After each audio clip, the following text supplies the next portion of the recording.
Gaaffiin koonni jalqabaa Dooktar Abiyyi yookiin immoo mangistiin keenyaa obboleessa qabaayii kan jedhudha. Warroonni beektan haa deebisaa. Nagaa Waaqayyoo bakka jirtanitti isiniif haa baay'atu. Akkam jirtu nagaa keessanii? Anis baay'ee nagaa kodhaa galata Waaqayyoo baga nagaa taatanii jecha.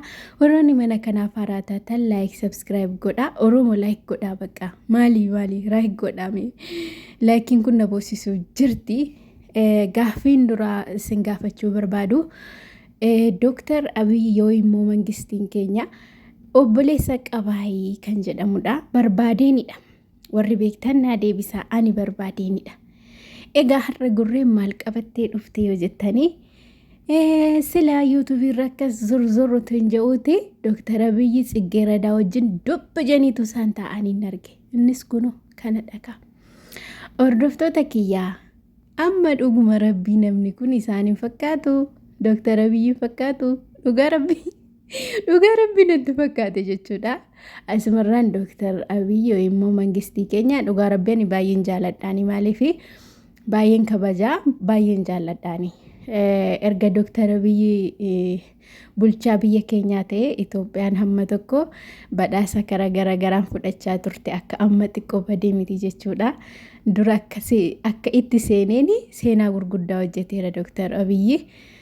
Kanaaf tokkummoo kan keenya waan ta'eef nan jaalladhaani jechuudha.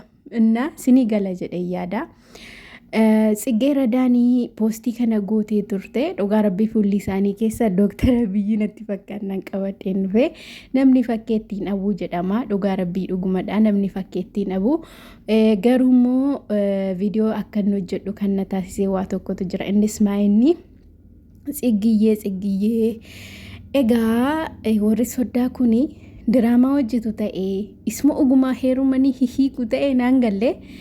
Tsiggeen dhiyooma kanatti iyyuu mucaa tokko jaalladhe jettee gagadhiisaa turte. Innu yoom hiikamee tonni kun immoo itti heerumamaa kan jedhamu gaaffii natti ta'eetu'a.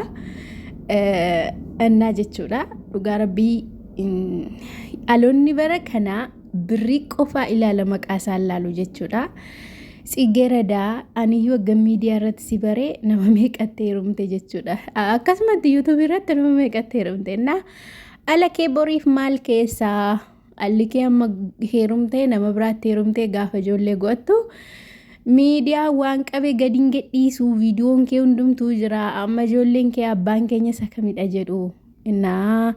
Utuu ilaalcha keenya birrii qofaa ta'uu baatee baay'ee natti tola. Birriif hojjechuun keenya gaarii mata'eetu jiru yuutuubii garuu akkaataatti hojjennutu toora galfannee baay'ee gaariidha. Maqaa Itoophiyaan balleessinaa ji'aan heerumtanii jechuudha.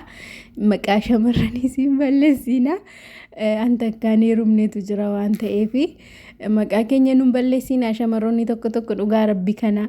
Innaa ifa manaa godhaan ittiin gaddina namoonni meebii natti gadduu dandeessu namoonni tokko tokko ifa manaa godha. Yaani shamarran tokko tokko baay'ee makeessa ba'u kanaaf hin jedhe. Kanaafidha. Innaa hordoftoota kiyya.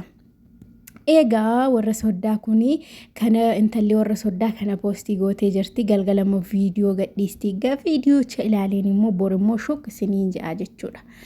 Innaa kana fakkaataa tsiggee keenyaa taragaggee idduma tokko abadhu daanii baay'ee si jaalataa daanii faana wal fu'aa. Daaniitti heerumi jechuudha. Ijoollummaadhaa kaasanii waliin guddatan waan ta'eef dhugaa dubbachuuf garuu ani miidiyaatti eeggan dhufe jechuudha. Eegganii biyya Arabaa dhufe. Qadamni jeen akkuma miidiyaa fayyadamuu jammareen ijoollee kana ilaaluun jammare jechuudha. Dhugaa waaqa kanaa ijoolleen kun durgisee miidiyaatti dhufanii baay'ee xixiqqoo turan jechuudha. Kan nama dhibu miidiyaa kanatu isaan guddise ijoollee kana dhugaa waaqayyoodha. Jalqabuma duraraa kaasee kunoo naannoo waggaa 12 ta'uufidha. Dhugaa waaqa kanaa asirratti isaan argaan ture. So ijoolleen kun miidiyaa irratti guddatan ijoollee miidiyaadha. Garuu utuma ta'ee jiru immoo xiqqooshee maqaama ofii fi ilaallachaa gochuun gaariidha. Kanumaaf jedheenidha. Tokkommoo narrifadhee Dooktar Abiyyi aseen jechuudha. Amma garuu ofitti bubbutee gaafa laalu lakki isaan miti. Ani koo maali mucayyoon asmaatii maaliin fiddee of bira keessa jee yaadaan ture.